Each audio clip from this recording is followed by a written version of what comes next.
Hey, what's up, guys? Welcome back to Roby's Tech Tidbits. Today we're going to talk about the PlayStation 5 and why you may want to opt for a different system. Let's get started.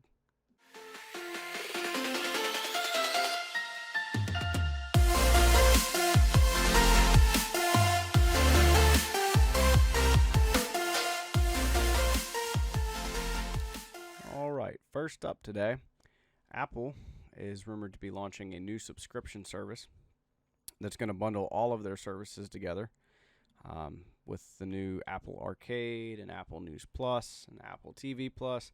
Apple's got a lot going on, so they're going to try to bundle this together at a cheaper cost for the consumer to include Apple Music and everything all in one go. There's also rumors of a fitness subscription that's going to be built into that too. That's something new that we've not heard anything about. They do have some roots with Nike, as they make a Nike version of the Apple Watch, so that's a very real possibility. And it looks like they may include a little bit of iCloud storage, so that's pretty cool. So it'll be interesting to see what kind of payments, what kind of prices we're talking about with that. But they're going to be able to bundle that all together, maybe save you a little bit of money if you're one of the customers that subscribes to all the different subscriptions that they offer now. And next, we've got Nokia apparently making a comeback.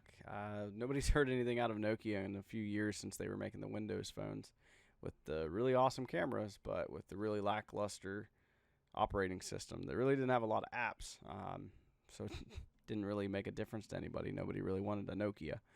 But it appears that they're going to be coming back under HMD Global, starting with a 5G phone with a Snapdragon 765.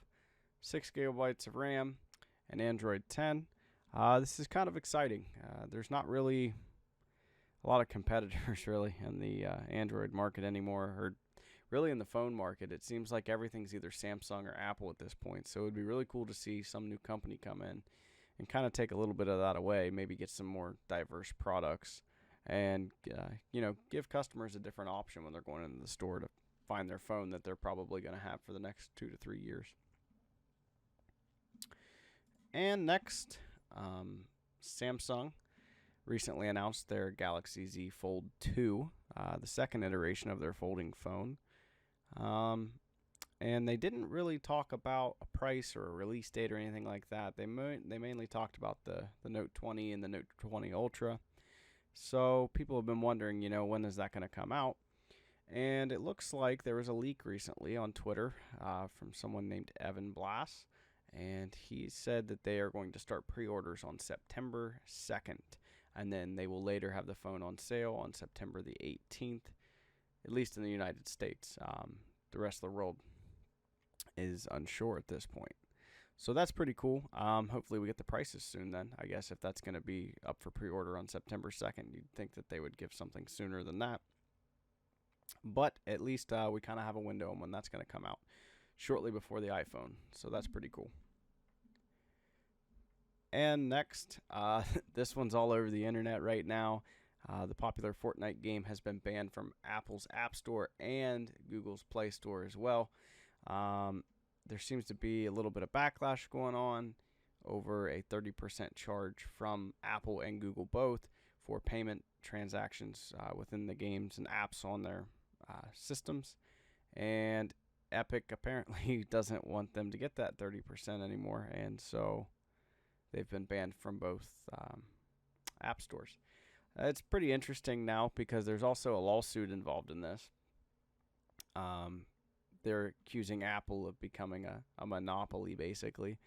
And really, I think what it comes down to is, you're making a product and you're wanting to put it on a platform that's owned by another company. So to me, if that company wants to have a charge of 30%, to continue to service their own platform, then I think that's okay. Now, there isn't really a workaround for Fortnite to be on the iPhone because you have to install apps from the App Store unless you have a jailbreak or something like that. So, there's really not a workaround. So maybe that's something that gets looked into. But I think if you want to put your product on other people's platforms and they want to charge you, I don't see the problem. I think that Epic's getting a little bit greedy. They make a lot of money off of that game with the in-app purchases, and that's their main revenue stream from that. So I guess maybe I can see their point. They could make a lot more money if they got the 30% each time. But I think that,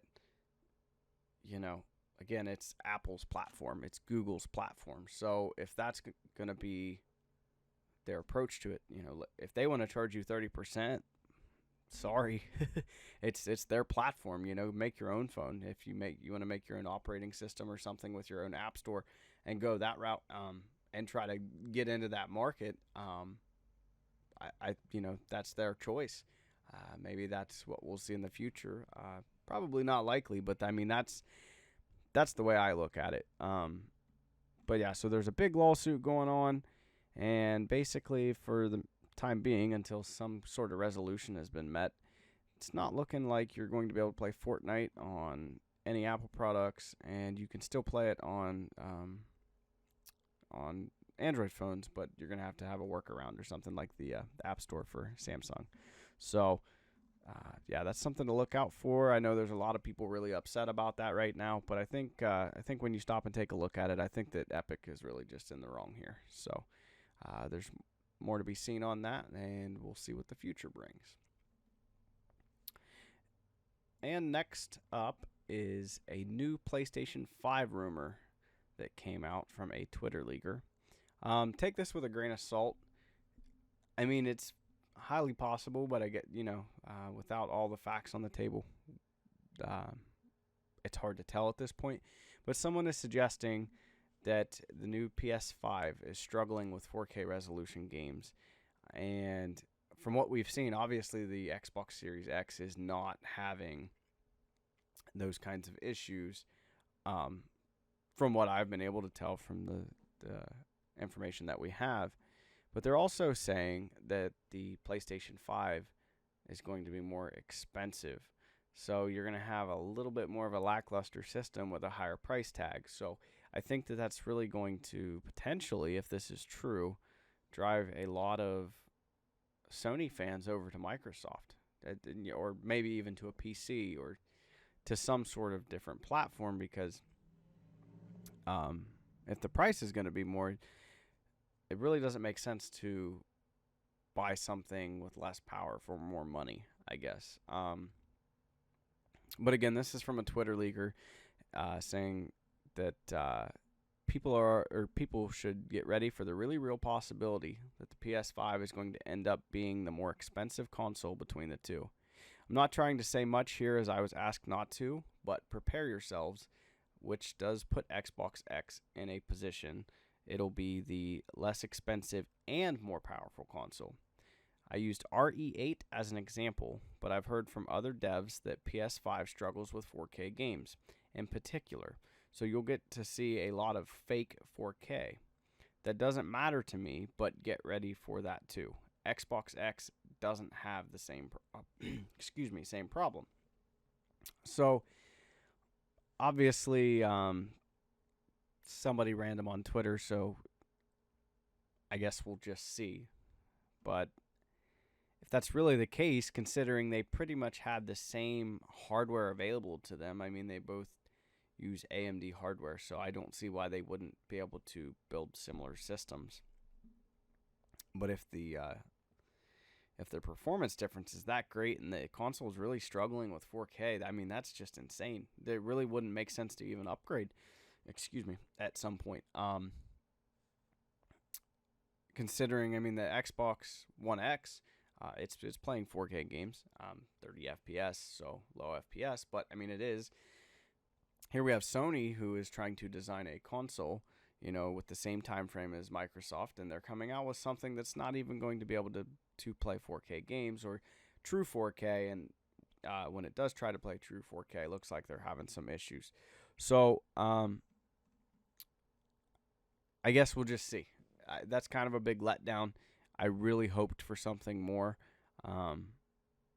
Personally, I'm playing on a PC platform, but I mean, there's a lot of hype around these consoles, and you always want to see better technology coming out year after year. It makes a better experience for all parties involved. And if Sony's going to come out like that with no competition, it just worries me for the future. I really, really just hope that these rumors are fake. But I guess we'll find out. I mean, we've only got a few more months, it seems, until these consoles are out. So prices are expected to be announced soon. Hopefully, some more specs on the PlayStation 5 and things of that nature. But that's all for today on Roby's Tech Tidbits. So until next time, like, comment, and subscribe. Let me know what you think about the PlayStation 5. Pretty disappointing. Talk to you later.